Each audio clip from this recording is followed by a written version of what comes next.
¿Qué tal, estudiante de cuarto año de secundaria? Bienvenido a una clase más en nuestro curso de educación cívica. El día de hoy vamos a hablar de un tema muy importante.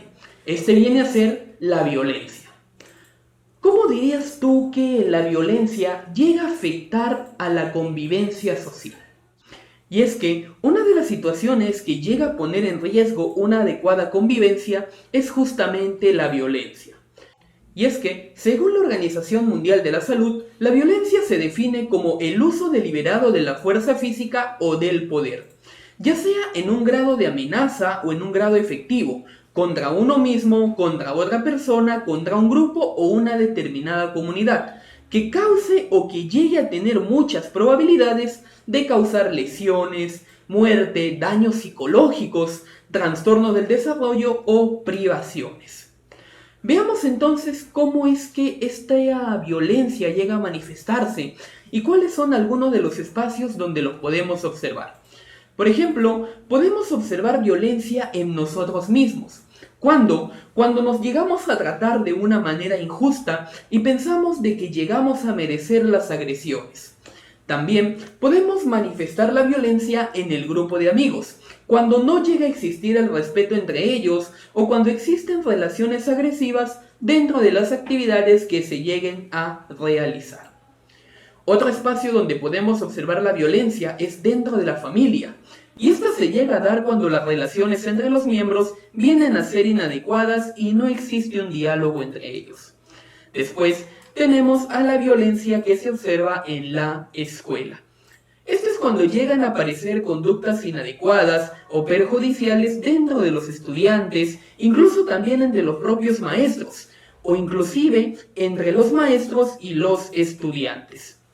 O también podemos extenderle un grado entre maestros y directivos, o por qué no, también se llega a añadir muchas veces a los padres de familia. Y por último, observamos a la violencia en la sociedad. Esto se da cuando las autoridades llegan a ejercer la violencia institucional para imponer el poder. Pero, ¿cuáles son algunas de las causas de la violencia? Pues bien, son múltiples las causas que llegan a generar la cultura de la violencia, y entre las más relevantes podemos encontrar a las siguientes. Pero, ¿cuáles vienen a ser las causas para que se logre generar esta violencia? Pues bien, son múltiples las causas que llegan a generar una cultura de violencia, y entre las más relevantes llegamos a tener a las siguientes. Por ejemplo, las relaciones verticales al interior de las familias, es decir, la que llegan a establecer los padres dominantes, que llegan a imponer su autoridad por medio de la fuerza o por medio de la intimidación. Después tenemos a las situaciones de maltrato permanente o generalizadas, a la intolerancia, la falta de diálogo y también la falta de asertividad, entre las demás que estamos viendo en pantalla.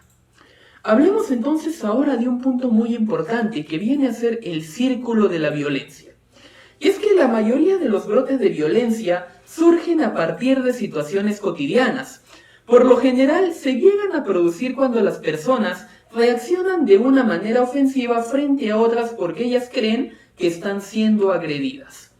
Una respuesta agresiva puede llegar a ocasionar una reacción violenta, y esto se encarga de generar una espiral de violencia en la que cada reacción viene muchas veces a ser peor que la anterior. Por lo tanto, cuando un desacuerdo no se llega a resolver de la manera adecuada, se genera un conflicto. Y cuando este conflicto no se llega a resolver de una manera pacífica, puede dar origen a una cadena de reacciones que generan el círculo de la violencia. Y es justamente un poco lo que podemos observar aquí, ¿no? En el primer punto notamos cómo es que un empresario se encuentra enojado y grita al director. En la segunda imagen podemos observar cómo es que este director llega a su casa furioso y se desquita con su esposa. ¿Qué hace entonces la esposa? Procede a desquitarse con su hijo, y el hijo se llega a desquitar con la empleada. Es ahí donde la familia se da cuenta de cómo es que las conductas violentas generan un círculo de violencia en la que se llega a perder el respeto y la armonía. Muy bien, veamos entonces ahora un punto muy importante en la actualidad. Esta viene a ser la violencia juvenil. Se denomina violencia juvenil al conjunto de acciones destructivas que cometen los adolescentes y los jóvenes.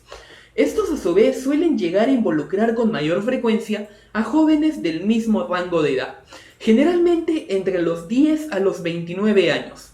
Por lo general, los principales protagonistas de este tipo de violencia vienen a ser los varones, que pertenecen a grupos sociales marginados. Estos se llegan a manifestar de diferentes maneras. Por ejemplo, la violencia escolar, la delincuencia en diferentes formas, la violencia sexual, entre muchas otras. La delincuencia, por ejemplo, es una de las expresiones más visibles de la violencia juvenil, en un conjunto de actos contrarios a las normas legales y también a las normas sociales. Sin embargo, para muchos adolescentes se llega a convertir más bien en un fenómeno atractivo, debido a que llega a englobar acciones como la búsqueda de experiencias excitantes, el goce de la libertad para elegir y llegar a decidir por sí mismos, la crítica a los padres, el rechazo a las normas sociales y la necesidad de pertenencia ante un grupo. Por lo tanto, veamos cómo podemos llegar a enfrentar esta violencia juvenil. Y algo muy importante aquí tiene que ver también con el Estado. Por ejemplo, llegar a crear oportunidades de empleo para los adolescentes y también para los jóvenes, fortalecer su acceso a servicios de orientación psicológica y también a los servicios de salud, brindarles una educación de calidad, entre los otros aspectos que puedes observar en pantalla. Hasta aquí entonces vamos a estar dejando nuestra clase del día de hoy. Hemos aprendido mucho acerca de la violencia, cómo es que ésta se genera y por qué es importante llegar a evitarla. Nos vemos entonces en una siguiente lección.